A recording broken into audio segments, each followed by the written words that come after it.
What would you do if you knew you couldn't fail?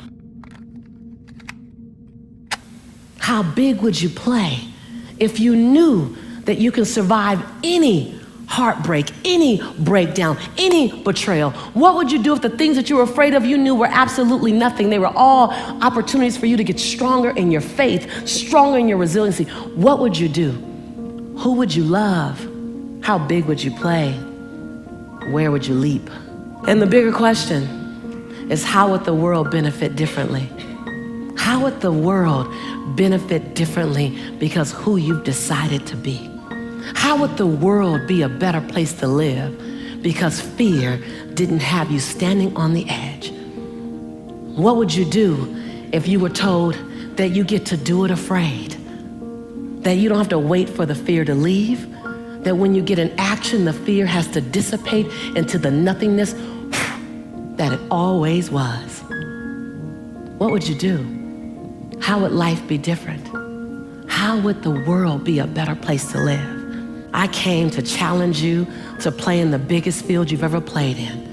I came for you to challenge the fear that might be inside of you and to redesign and reprogram it. You look at it long enough, you be with it intimately enough, and it has to dissipate. You are the designer of your destiny. You are the author of your autobiography. You write the story of your life. No one can write your financial story. No one can write your spiritual story. No one can write your emotional story but you. The pen has always been in your hand. The pen has always been in your hand. I say write a story that's going to be damn good to read. And when you do that, you will have to reprogram the fibers of your being. You will have to become someone you've never been before. You want to go somewhere you've never gone? You got to do something you've never done. You got to say something you've never said. You got to go to a place in you that you've never even been. You get to redesign. You are your Michelangelo. You are your greatest sculpture. And you get to recarve and you get to up-level as much as you need. You're not sentenced to this life this way. You chose it. Newsflash. You get to design it any way you choose. You're not sentenced to your future. You have an opportunity to your future. What do you want and how do you want it? And if it doesn't make you a little afraid, then you ain't playing big enough. Your knees are supposed to knock a little bit. Your teeth are supposed to chatter a little bit. There's supposed to be at least 2 butterflies in your stomach. At least. Because if not, you're playing inside your comfort zone. And we mistake the fact that we're supposed to be comfortable 24/7. Well, let me tell you something. Comfortable is equivalent to complacent. I'll choose inconvenience every day, any day, to make a difference on the planet. I don't mind being mildly to moderately to significantly inconvenienced to leave my fingerprint on this planet. So I just came to talk to the game changers and to the change agents who are willing to confront any part of you that's not speaking to your madly, wildly amazing future. Confront it. I came to talk to the change agents that are interested in evicting any fear that doesn't speak to your wild future. I came for that.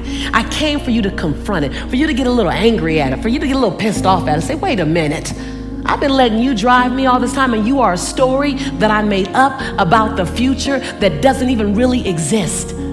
When you said I might get hurt in the next relationship, you made up a story about the future that doesn't even exist yet. And you're powerful, and any story you make up is true to you, but it's only true to you. And then you live out that story because you want to be right. You don't want to be wrong, you want to be right. So you make up a story, you project it in the future, and then you live it out until it's true. Like, see, I told you guys. I told you guys. You'll like work really hard to make that story right. I just want you to know that. So I just stopped by to invite you to design a new story. I stopped by to remind you that the pen has always been in your hand, that no one else can write your story but you. And I don't know about you, but I want to write a story that when I get ready to sit down in my final years and there's nothing else I could do, that I go back and I just want to read my story. And I go, wow, I remember when I was afraid. And then I know on the next page, I jumped anyway. And then I read the next chapter and I go, whoa, that really scared the heck out of me. And I know what's going to happen on the next page. I did it anyway. God, I want to write a story full of leaping and running and jumping and serving and playing full out and falling and skinning my knees and scraping my face and hurting my heart. Because if that's the only way I can hurt and fall and scrape is to play full out, then I'll take the hurt. Because what I'm really afraid of and what you're really afraid of is getting to the end of your day, to the end of your life, and having something left to give.